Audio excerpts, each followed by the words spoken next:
Hello dear viewer, your favorite Manscape artist, MurdochX here, and today we're going to be talking about my PlayStation 2 collection update. I got through these games. I know that's not a PlayStation 2 game on top. I'll get to that. And we got some hardware to get to as well. There's a lot of cool stuff. Stick around.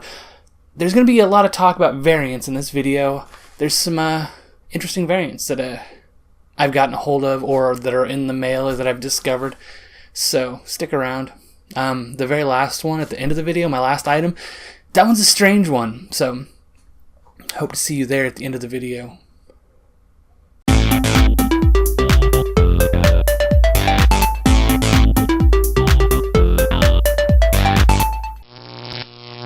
First up is Lord of the Rings Aragorn's Quest. It's a sealed game that I purchased that I have no intention of playing. Now, part of the reason I bought this sealed is because it appears to be a bad game. I guess the Wii version is better, although not great, so this one's not going to have any footage. Next up, we have AC/DC Live, the Rockband track pack. I've never played Rockband, but as far as I can tell, it's the same as Guitar Hero. I love Guitar Hero, and I'm sure I'll love Rockband when I play it. Track packs are cool, and this does count as DLC. Grumpy old man moment here. Everyone talks about the good old days before DLC, but it's always been like this. It's just becoming more sophisticated with better technology. Next up, we have the Shin Megami Tensei Digital Devil Saga Deluxe box set. I love the Shin Megami Tensei series, but I do prefer their strategy games. Now, when I bought this, I got it at kind of a discount because there was a sale going on, so I didn't look too much into if this was complete, and I started to get nervous because there's this one paper insert, and it seemed like maybe there was supposed to be another. It turns out this is complete. In fact, it's actually in really good shape, but I got on eBay and looked around, and this is how it's supposed to be. There's only supposed to be this one paper insert and the sleeve that goes over the box, so heads up on that if you're going to try to buy this item. Now, I do already own both of these games, so this is not going to count towards my collection update, but I did really want to own this. This is one of the items that I've been actively looking for. I'm glad to have it in my collection. The third addition to my collection this month is LEGO Star Wars 2, the original trilogy. It's another LEGO game. Now, it is time for me to share my dirty secret with you. Go ahead and prepare to hit that thumbs down button because I don't like Star Wars. I know it's a good set of movies, but for some reason I just don't get it. Having said that, LEGO games tend to be great, but I don't have much love for the movies that this one was based off of. I'm sure if you are a Star Wars fan, this is a fantastic game and you should own it. Quick side note, the store I bought this from gave me a greatest hits disc for a black label case. I hate it when that happens. Number 4, Batman Vengeance. Some backstory here.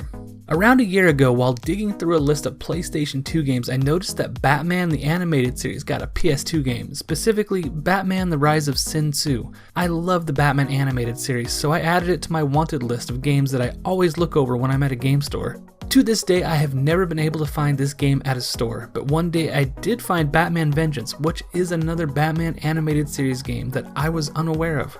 This is my favorite aspect to video game collecting. I keep running into surprises like this. As far as the game goes, it's alright. The gameplay is solid and the atmosphere is perfect.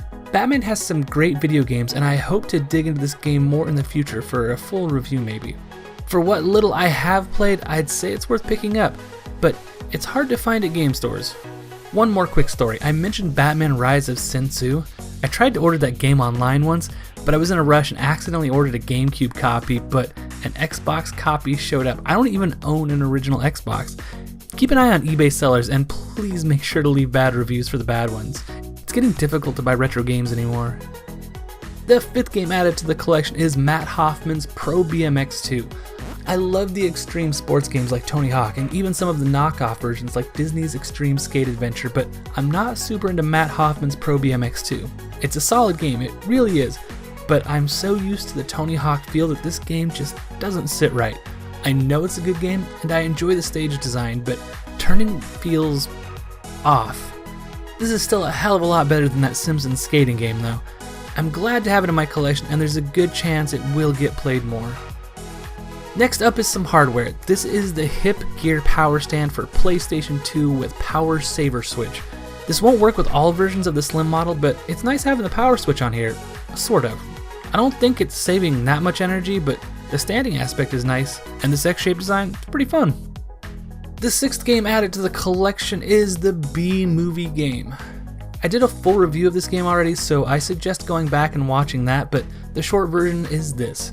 It's fun, but it's a little bit broken, and the reliance on loads of minigames and QuickTime events makes it a subpar title. The fun parts are fun, and the slow parts are slow, but the cutscenes are great and feature celebrity voices. There are a lot of glitches in this game though. I almost said bugs. And that's the other thing. This game is loaded with dad jokes. The 7th game added to my collection is Cabela's Deer Hunt 2004 season. All of the boring parts of hunting with none of the fun parts of camping. This title was developed by Sand Grain Studios, who also made Shamu's Deep Sea Adventures, a game that no one played, and NPBL Championship Paintball 2009, a game that everyone hates. If you're looking for something that requires loads of patience, then sure, pick up this game. It does have its fans, but I'm not one of them. Next up is Zathura. I already owned this game. Sometimes I buy games that I assume I don't own without checking my collection list. This has caused me to buy duplicates many times, but this time is different. I'm keeping this duplicate because this one has alternate artwork. The difference is minor, but I like it, and I think it's interesting. As far as the game goes, it seems to be generally hated. This is an adventure style of game. It has aspects of 3D platforming, but it's just short segments of gameplay between cutscenes. I don't mind this style of play. I think of titles like this as more of an interactive movie than a challenging game. To be fair, I didn't play very far into this, and other reviews I found while researching the game seem to imply that the story is weak and the gameplay falls apart. This is not what I experienced, but I only played for 22 minutes. The 8th game added to the collection this month is Winter Sports The Ultimate Challenge 2008. This is a game that I bought because it has curling in it. I was so looking forward to playing a video game version of curling. Several years ago, my wife and I backpacked across Canada, and we watched a lot of curling at bars while we were there. You know, I always thought that the people using the curling brooms in front of the stone were roughing up the ice to make the curling stones slow down, but I learned from this game that it's the opposite.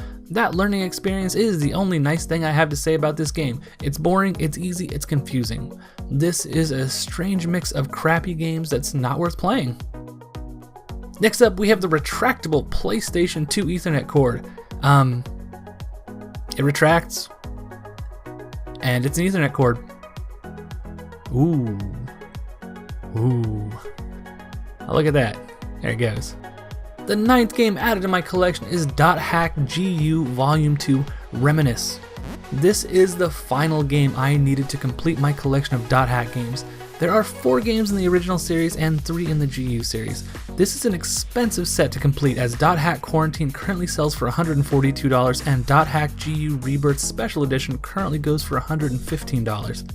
I'm glad this series is out of the way. I don't own a normal copy of the first GU game, but as far as I can tell, the game that came with the special edition is identical to the black label version of this game.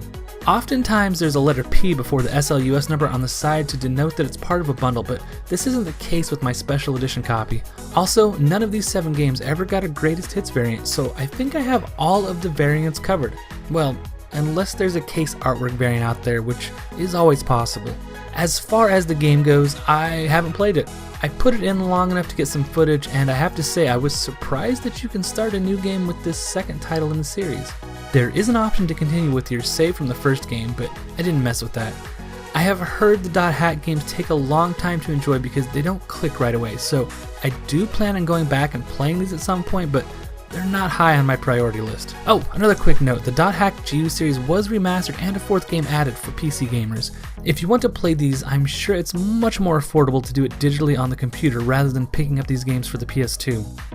The 10th game added to my collection is World Championship Poker. This is a low-effort game published by Crave, who is most well known for publishing crappy shovelware games, which is what this is. If you like playing a slow game of poker while staring at ugly character models, then this is the title for you. What this does have is an online mode, which is probably the biggest selling point that this had back in 2004 when it was released. But now that it's a retro title, it's 100% skippable. Well, except for the weird variant it has. Okay, check this out. There are at least 3 versions of this game. The Greatest Hits edition, which is boring, so we're skipping that. But there's a DVD edition that is the same game, but with a bonus DVD. This special edition has an ESRB rating of M, while the original Black Label run is rated as E for everyone. At first I thought that the original print having an E rating was a mistake, but the Greatest Hits edition is also rated E. Now for a quick story. When I discovered this, I got on eBay and ordered a copy because I wanted to see what's on this DVD that jumped a game at the lowest rating up to the highest, but later in the day I went to my local game store and found that they had a copy for far less than I paid because of shipping. Oops. Because of this, I was able to get some pictures to show you though. Another strange anomaly on the PlayStation 2. I love this hobby. I also picked up this Logitech keyboard controller thing. The game store that I bought this at had it on their shelf for years, I guess. The employee that sold it to me said it had been there the entire time he'd worked there. It looked like they'd been dropping the price over and over trying to get rid of it. And so I picked it up for $10. It turns out this thing is going for about $40 right now, so I got lucky on that one. I do look forward to playing with this. I'm sure this was mostly made for Final Fantasy XI, which was an MMO that could be played on the PlayStation 2 there for a while. So this brings my collection total to 535 out of 1,810 PlayStation 2 games for a total that is just barely 30%. I am getting close to that 1/3 mark though, and that's exciting. And here we are at the end of the video where I say something awkward and the video ends, so bye! Ah.